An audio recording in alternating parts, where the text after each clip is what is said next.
各位平安，我係律敦治醫院嘅院牧，今日想同大家去分享心靈需要與關懷嘅人生意義與價值。大概喺2個幾月前呢，院牧探咗一位80出頭嘅黃伯伯，佢因為呼吸越嚟越困難而嚟到醫院做檢查。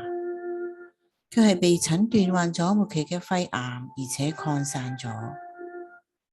經過腫瘤科醫生嘅評估同家人商量之後，佢哋選擇唔再做任何侵入性嘅治療，而由舒緩科去跟進身體嘅唔舒服。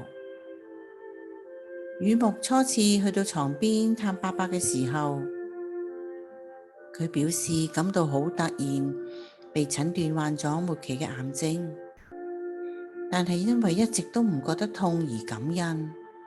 佢話唔覺得痛就感恩啦。2日之後，院牧再去探佢，佢坐喺床邊嘅大椅上邊，好無奈咁對院牧感嘆咁樣話：我而家坐喺度等死，你知嘛？等死係幾咁辛苦㗎。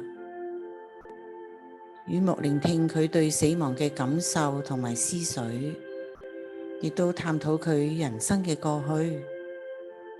佢因為學識唔多，要打2份嘅工，好辛勞咁捱大5個嘅仔女。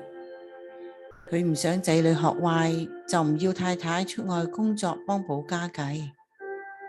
無疑佢對仔女嘅管教亦都好嚴厲，對佢哋時有打罵。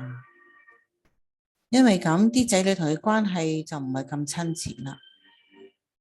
但係佢話，自從得知患咗末期嘅癌症，啲仔女都表示關心，同埋盡力安排出院之後嘅照顧需要。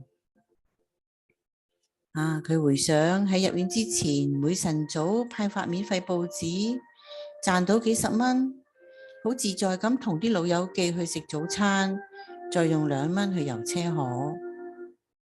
而家佢好擔心日後冇辦法自理而麻煩到啲仔女，佢覺得日日喺度等死嗰種嘅無奈同埋冇意思。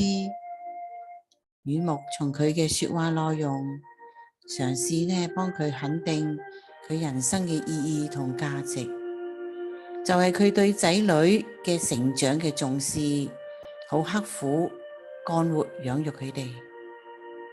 有一個中午，大女帶着黃老太煲嚟嘅湯水，同埋佢買嘅食物嚟到醫院交俾院牧，轉遞俾伯伯。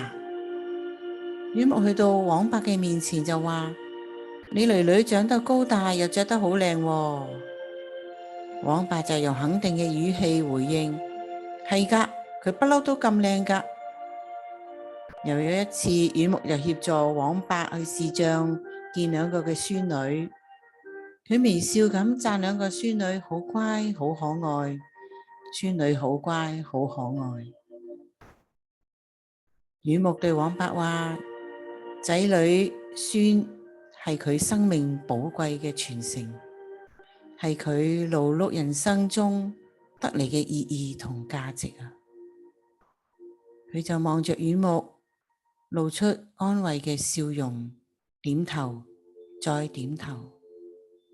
院牧亦輕輕拍佢嘅肩頭，以眼神肯定佢嘅付出。